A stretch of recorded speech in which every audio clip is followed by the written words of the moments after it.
Alright, so you guys know that it's been a long time since I've posted a legitimate YouTube video. The last few months working at the ranch has just been an incredible amount of work, and I just haven't had the time to produce anything except short form videos. The good news is that I'm completely moved out of the ranch right now, and I'm back on the road, so it's time to make some good YouTube videos again. And that'll include the entire 4-wheel drive series broken down into one video, as well as the beginning steps on our next build. The F450 7.3 Power Stroke diesel with a 6-speed manual that we're making into an ambulance and then turning into a camper. But today, we're going to be talking about 12-volt fridges. Last year, ICECO actually sent me out one of their fridges to be used in my next build-out. And the plan was to actually make a video on the fridge when I was installing it into the next rig. But things changed, and once I started to nail down the design for the next rig, I realized there was no way that I was going to be able to fit a chest-style fridge freezer like this one. And that is a huge bummer because this is the exact fridge that I wanted to use in my next build. So because of that change in plans, I'm going to be doing something that I've never done before on this channel, and that would be just posting a straight-up review of a product like this. So in this video, we're going to be going through a couple of things. First of all, why do you want a 12-volt direct current fridge to begin with? And second of all, why would you actually want a chest style one versus one that opens from the front? Then we're going to be doing a power draw test to see exactly how much power that this fridge draws and to see exactly how efficient these 12-volt fridges really are. Then we're going to take a look at ICECO as a company and kind of see where their product fits in the market, as well as taking a look at their compressors and what type of warranty actually comes with these things. And of course, we're going to go through a few of the settings and see how this thing actually works.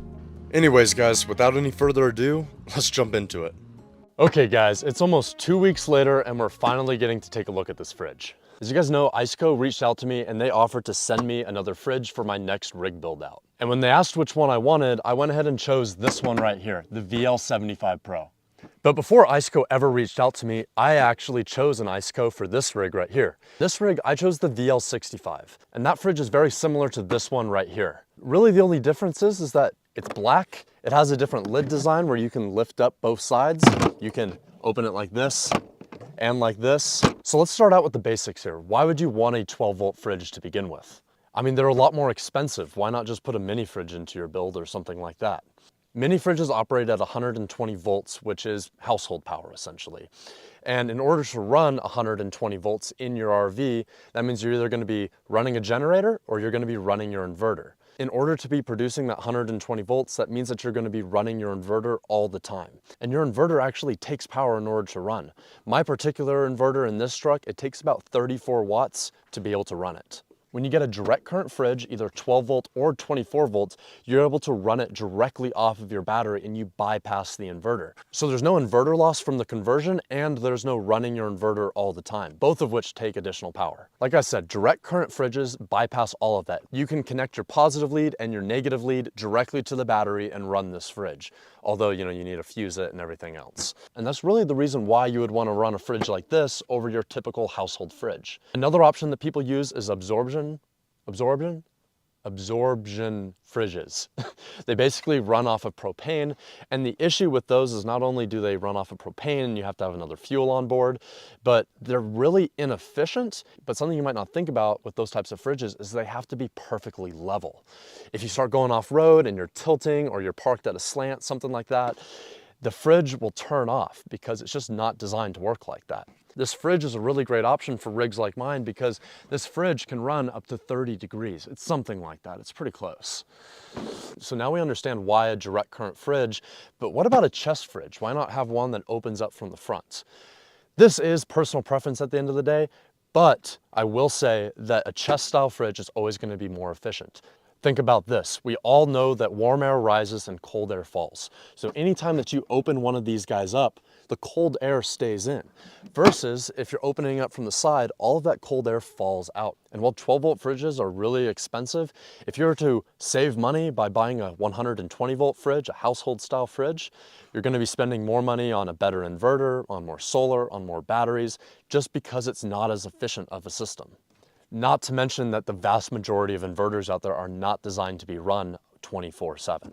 So speaking of efficiency, let's go ahead and test this thing. Okay, this right here is a Jackery Explorer 300. Jackery sent this out to me a couple weeks ago, and right now it's charged up to 100%. I believe this is 288 amp hours, but that doesn't really matter for this conversion. We're just gonna go ahead and plug this fridge in and get the freezer down to 0 degrees and the fridge down to 30 degrees. So we're gonna go ahead and plug this into the DC power port. There we go. Plug this right into the Jackery. All right, now this fridge is cooling down to 0 degrees on the freezer side and 30 degrees on the fridge side, and it's currently pulling 51 watts of power. Now it's only pulling 35.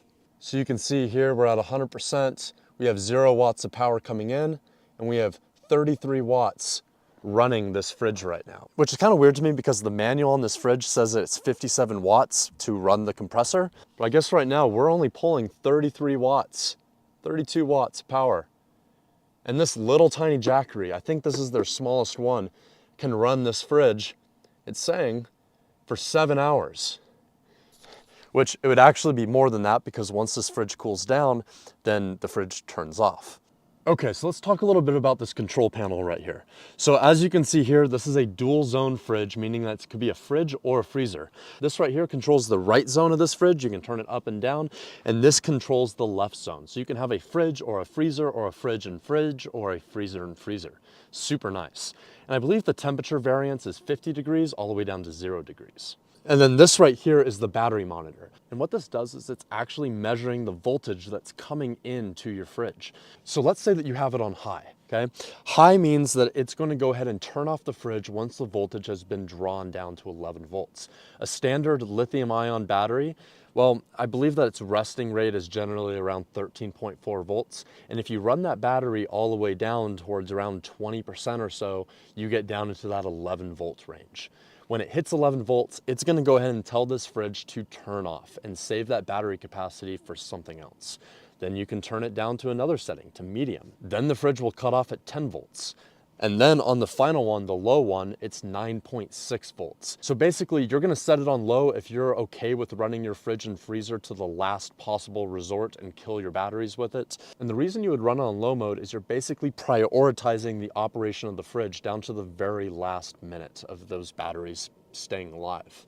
Then over here we have max and we have eco mode. This is pretty self-explanatory. On max mode, it's going to give as much power to the compressor as possible to cool this thing down as quickly as possible.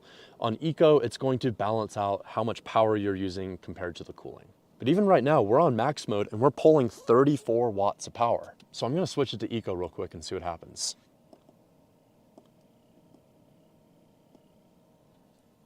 Let's give that a few seconds. Well, it doesn't look like putting it on eco mode actually changed the amount of power draw at all. So it must be some type of fluctuation, and this compressor must be an on and off versus a ramp up and down like an inverter compressor on an AC unit. Okay, so now let's talk about why I chose an ICECO instead of a lot of the other fridge freezers out there, because there's a lot of 12 volt fridge freezers out there on the market. First of all, I'm just gonna state my philosophy with this build. I built this entire rig around value. The way I define that was the amount of utility and reliability that I could get out of everything that I purchased here for the price. I wasn't gonna go out and buy the nicest stuff, but I wasn't gonna go out and buy the cheap stuff that was probably gonna fail on me. ICECO has a really good blend of being a quality product as well as coming in at a really good price point. But I gotta be honest with you guys, these things are still expensive. I believe this unit is $1,000 even. But if you look at some of the other 12 volt brands up there that are a little bit more along luxury status, you're looking at $1,300, $1,400, $1,500. The first thing that I noticed about my VL75 Pro is that the outside was made of metal.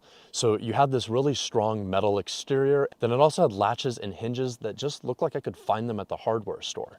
They weren't anything fancy. It was something that looked dependable and reliable. And if they broke, I didn't have to go to ICECO and buy new ones. I could probably go to my local hardware store and get them replaced. But besides just the durable design and the value proposition, there's another reason why I chose an ICECO. It's their compressors. They use very high quality Secop compressors. Secop is the name brand that actually builds these compressors, and they're very reliable and they draw very little power, as you can see. But the thing that's really cool about them is they have a 5-year warranty on their compressors, and that's the big thing you have to worry about going wrong with these fridges. And I've met a lot of people on the road that also run ICECO fridges, and they're the type of people that are very much like me. They value value. And out of the 30 or so people that I've met on the road that have these types of fridges, I've only met one person who's had their compressor fail on them. And I asked them how the warranty process went. They got a new fridge within a week or so. And that's the type of stuff I really value, because if I'm gonna drop $1,000 on a fridge freezer, I wanna make sure that if something goes wrong, the company behind it is going to stand behind their product. I've been using an ICECO fridge in this rig for the past 3 years, and I absolutely love it. This right here is the fridge that I wanted for my next build. And if you are interested in making the investment into an ICECO fridge now or in the future, just know that I have a 10% discount code on any of their fridges, and ICECO said that that discount code is good for life. So you can always come back here and find that code when you're ready. So I hope this video helped you learn a little bit more about 12-volt fridges and why you would actually want to use one of these in your rig. We have more videos coming out soon, and remember guys, the Adventure Camper giveaway is still going on. It officially ends on December 25th, so make sure to head over to expeditionranch.com, find a t-shirt, long sleeve, or hoodie that fits your style, and that'll automatically get you multiple entries to drive this rig off to new adventures. We're on a mission here to build cool campers, give them away to you guys, and protect our public lands in the process. Until next time, happy camping.